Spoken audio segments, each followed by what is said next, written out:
Hello everyone, it's me, Juan Gamer54, making a video today. We're back. Yes, we are back. And today we're going to be reacting to Game Theory, Can Anyone Save Amanda the Adventurer? Now, ironically enough, I also made a video about this as well on my third channel, in which, I discussed the possibility and the likelihood if we can really save Rebecca, aka Amanda. I'll leave a link in the description box below so that way you guys can check it out. But yeah. So it's gonna be interesting to see what Game Theory thinks. So without further ado, let's just watch. Let's watch. I know how Amanda the Adventurer is going to end. Despite only having a demo for the third installment and only one puzzle to solve, it tells us everything about Amanda, her story of betrayal, and how we may already be too late to save the day. Dang.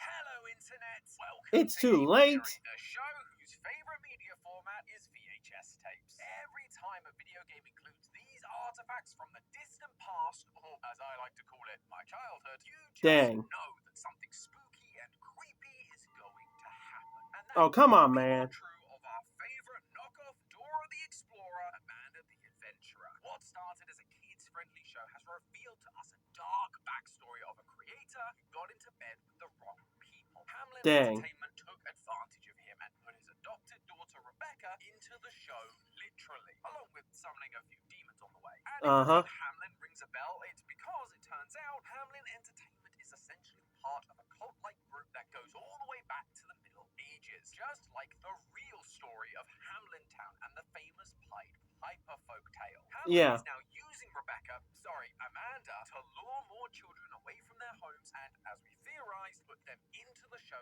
as objects with eyes, making it so they could never be taken away again. For what reason? A demo for the third and final installment of this series, which means all of... Honestly, I'm going to say that Hamlet is just... Nah, it's a bold enough claim as is, but it's like, bruh, it's like every company... Well, I'm sorry. Every indie company, every video indie game company, like Joey Drew Studios, Hamlet, what else? I know there's more. Playtime Co. and everything else. They are trying to one up Fazbear Entertainment as the worst company to be in. And I'm gonna be honest. I feel like I might have to make that video. But who knows? Who knows? All questions about this franchise will be answered when it finally releases this fall. But fear not, theorists, though the full game isn't here yet, this demo has already told us exactly how this game is going to end, what Rebecca's fate truly is, and how our character Riley will be the one to finish Hamlin once and for all. Please, Riley, I'm cheering for you. My friends, because we are diving into the past of Amanda the Adventurer. Oh, and one final reminder. Next week on August 16th at 2 p.m. Eastern, we are going to be doing our big Eastern. I'll see you there. All right, there we go. These games we have been playing as Riley, who discovered this whole Hamlin conspiracy after investigating her Aunt Kate's attic. We learn more about Amanda and her fluffy companion, Willie, as well as finding a bunch of tapes about demonic entities, one of which we had the lovely opportunity of meeting face to face. In the second game, we library only to be cornered by another demon, this time Woolies. And then we escape through a secret hatch to go and free the kids that have been going missing. So naturally, I figured this third game would follow on right from where we left off. And at first, that does seem to be the case. Having climbed down the hatch, we are now in the sewers. But when you actually hit start, you are transported out of the sewers and a cutscene begins.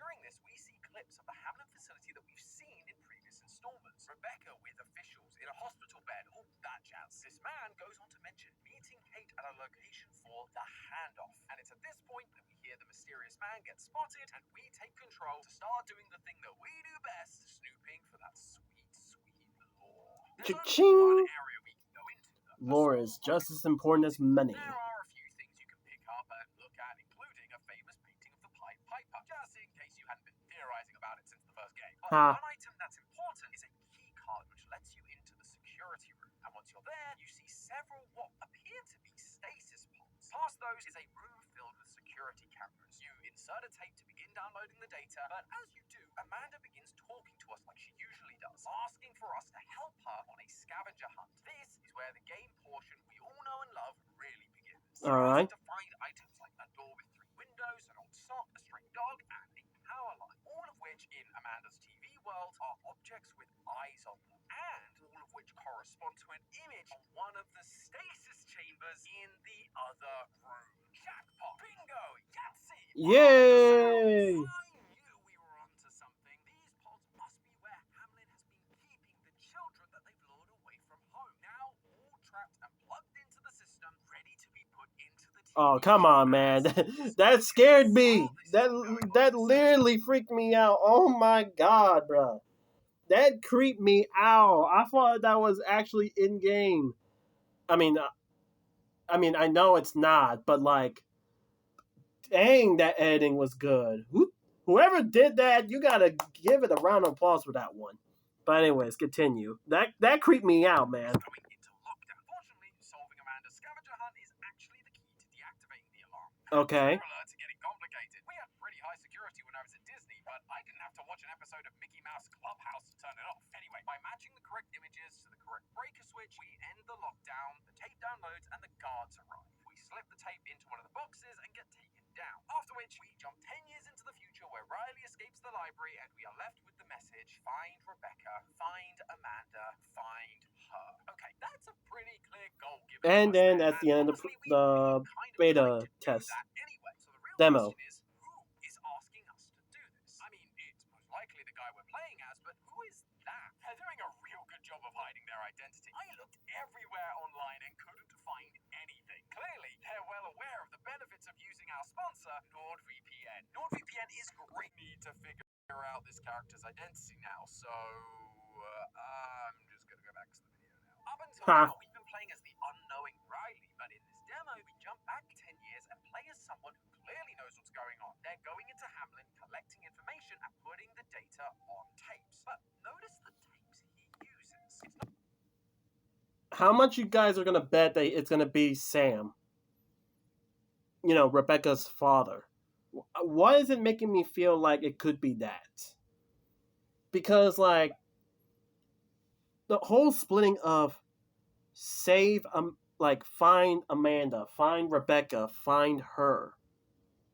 It's almost like this person relaying it knows what has happened. Knows that Rebecca is 1-to-1 with Amanda. So much so that they basically are seeing Rebecca and Amanda as one of the same. Find her, just one singular entity.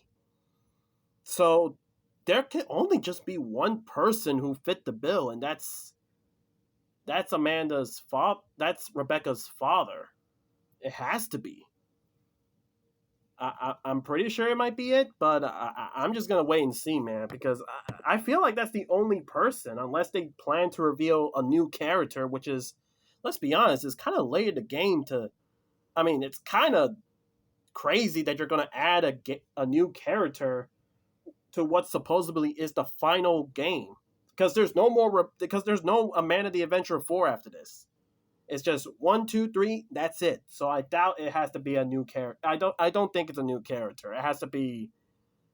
My money is all in Amanda's father. Not the classic black like most of the VHSs. It's bright red, like the secret tapes that we've been collecting over the last 2 games. And it's in these secret tapes that we have found the footage being shown at the beginning of the demo and all the other information surrounding the real-world mystery of this show. My first instinct was that this had to be one of the only men we've really seen in the series. One who would have a reason to try and take down Hamlet, the creator of Amanda the Adventurer, Sam.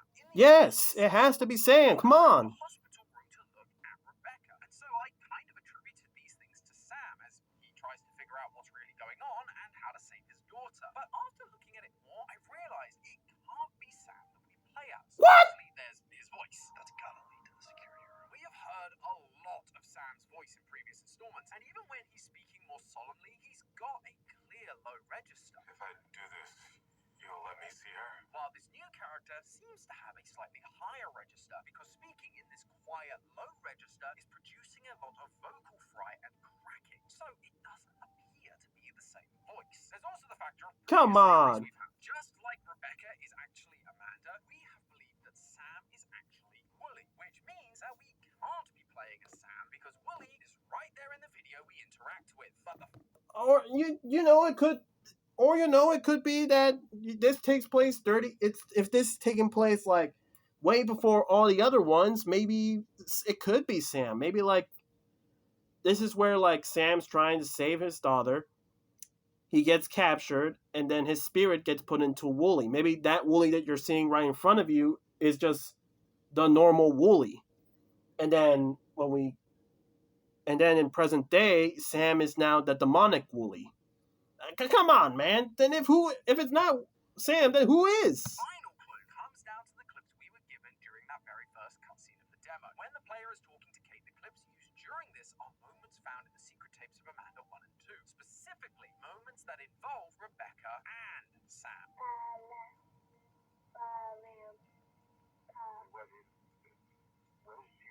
It's pretty tricky to film handheld footage of yourself from a third-person perspective. Believe me, I've tried. Basically, there's no physical way for this to be Sam that we're playing as. And thinking about this realistically, it's likely going to be someone that we just haven't met yet. We have encountered a few other male-sounding characters through these secret tapes, but none of them are really invested in this mystery like Kate is. There just isn't anyone at this point who fits the bill. It's like when we found out who the masked figure was in Amanda 2. It was the sister of one of the lost children. No one really expected that one name on that one sheet of paper to turn out to be a crucial story character. So it's likely that this is going to be a similar thing. A character who hasn't really been a part of the series, yet, in a way, has actually been part of it since the very beginning. The one who has been creating the secret tapes. I mean, who knows? Maybe it'll end up being Ash's favorite character. I'm me, DJ Two Shades. But for now, I guess we can just simply call him Tape Guy. But that only solves part of the mystery. Their identity, or lack thereof, doesn't exactly help us figure out what's going to happen in the next game. And all we have left is a simple puzzle like we've experienced in previous installments. However, much like we saw in the Amanda 2 demo, I believe they've chosen to present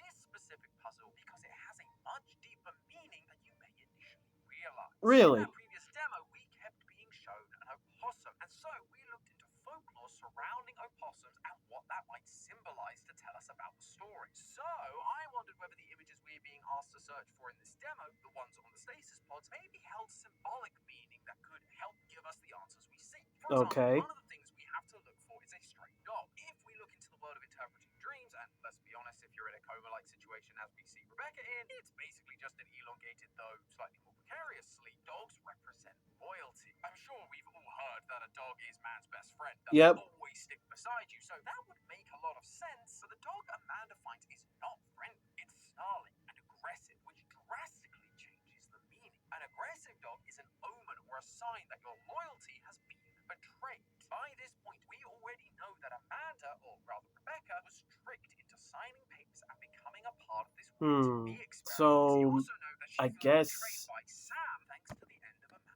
So I guess in a way we're looking at maybe like a disgruntled worker or Hamlet. Feels like it because like if the dog barking means like it's broken loyalty, I guess maybe the dog represents that hey, this is an employee that worked with Hamlet. They worked with Hamlet. They were possibly there when Rebecca and Sam came along. And now Hamlet has done something to make that guy being, break off loyalty from them and trying to get them shut down.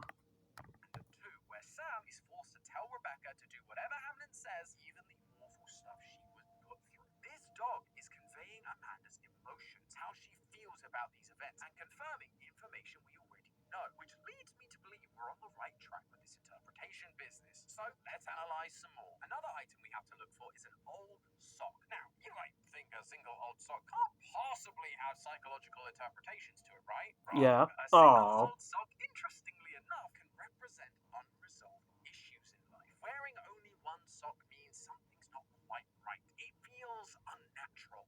Maybe I should let Matt know, although it's not like I see him around the office anymore to tell him. But regardless, this once again points to Rebecca's emotions. Rebecca has unresolved inside these tapes and has not been able to escape. But that's not all we get from this sock. Here it is. Smelly old sock. And Dang. believe it or not, the smelliness carries its own meaning. It What? represents neglected self-care. The sock is being left to decay. Amanda has told us before about how she's rotting away somewhere.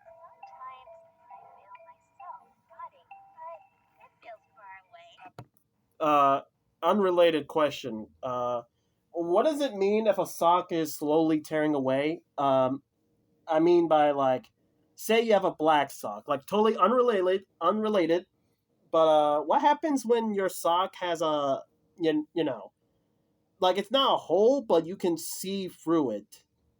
Asking for a friend. Body is being neglected, and her dilemma is trying to get back to her body to free herself. It's unresolved, and she needs to resolve it so that she can feel complete once again. Yeah, turns out you can learn a lot about a person through a sock. And to really hammer in the trapped, helpless analogy, she sends us to look for a power line. The one in the TV show is broken, sparking all over the floor. And as you probably figured out by now, this absolutely means something. A tangled or broken power line can represent blockages, unresolved issues, or feelings of being restricted or held back. Something we've already mentioned for the other items. Power lines can also represent powerlessness and frustration. Again, things we definitely know Amanda is feeling. Then there's the first object we were asked to look for. A door with 3 windows. Now, the literal definition of a door with 3 windows doesn't have a lot of meaning in dreams or any spiritual context. The doors and windows in and of themselves do, and it has to do with looking into someone's soul. Yeah, the door to your heart, or windows that look the windows for the soul. Aware of that. That total drama episode when Izzy was facing off against Mike, or I'm sorry, Mal. You know, I think they're saying like the eyes are usually the window to the soul. Sure, you've all heard the phrase "eyes are the windows to the soul." Yeah, that There one. are 3 windows, 2 next to each other and 1 at the top in the middle, which in most media is a way of depicting the third eye. A third eye represents someone's ability to perceive beyond their reality, their realm, their current dimension. In a way, that's what we've been seeing.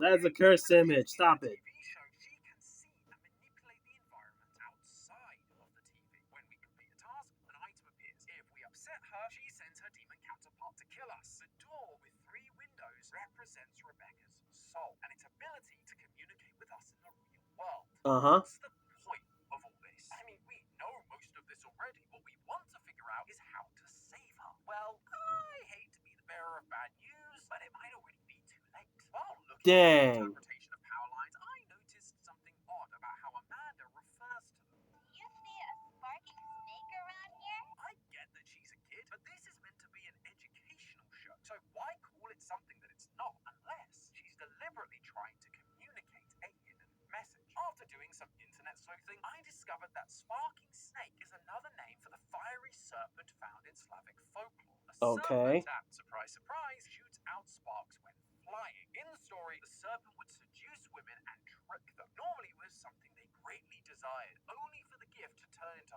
horse manure by morning. Dang. Ugh.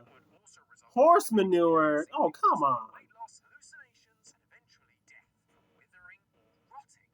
Now, as I mentioned, the idea of rotting in this franchise is nothing new. Amanda's been telling us she's been rotting since the very first installment. Heck, even the apple in the logo has slowly begun to rot with each new game, with this third one being completely decayed. She was tempted with something by Hamlin, becoming famous, money, whatever it was to get her to sign the contract. And it wasn't long after that Rebecca realized what she was promised was worthless. But even still, as she said, it always felt far away, like it was happening slowly, like it was something we might be able to stop. But remember the dog I mentioned earlier, the one representing loyalty? Well, that isn't the only interpretation there is. One of the cultures we looked at during the second game's demo was Mesoamerican cultures, due to the reference of the Island of Dead Dogs, the legend of a girl who drowned in a nearby canal and began to haunt the island. Saying it again now, I really should have seen it at the time, but now, with this demo, it's painfully obvious. In Mesoamerican cultures, Zolos, the American hairless dog, would be sacrificed along with the deceased to act as a guide for the departed. It's also worth noting that Amanda actively avoids choosing other objects available to her, like the tree or the flower, things that represent growth, revival, and health, because that is the opposite of what she is feeling. She is telling us it's more than just being betrayed. It's more than just rotting away metaphorically in a hospital bed somewhere. She's telling us that Rebecca is dead. She had been rotting away, but this has been going on for years at this point. Dang it. Of course, ending the series on a somber note, bro. What is left is her soul within these tapes. That doesn't mean the mission we've been given is completely pointless, though. Last time, after destroying the tapes and the bad ending, the monster kills JUAN, and we realize that Amanda and her monster have actually been trying to help the missing children's souls. Rebecca wants us to save them and finally escape the nightmare that she is lost in. While we might not be able to save her, these other missing children are in the stasis chambers, trapped in the show. There is still a chance to rescue them. Like the painting of the Pied Piper. Okay. We are about to enter the dark cave that the children were lured to, and it's going to be down to Riley to put an end to this and save everyone else from the clutches of Hamlet.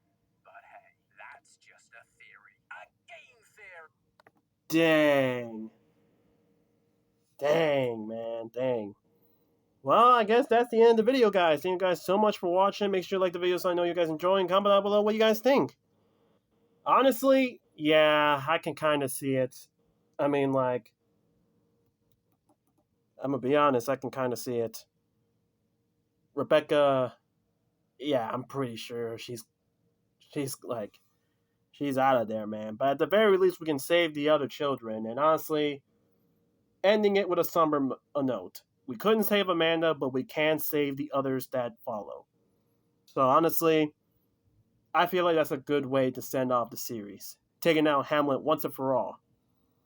And it will be inviting, satisfactory, taking down Hamlet.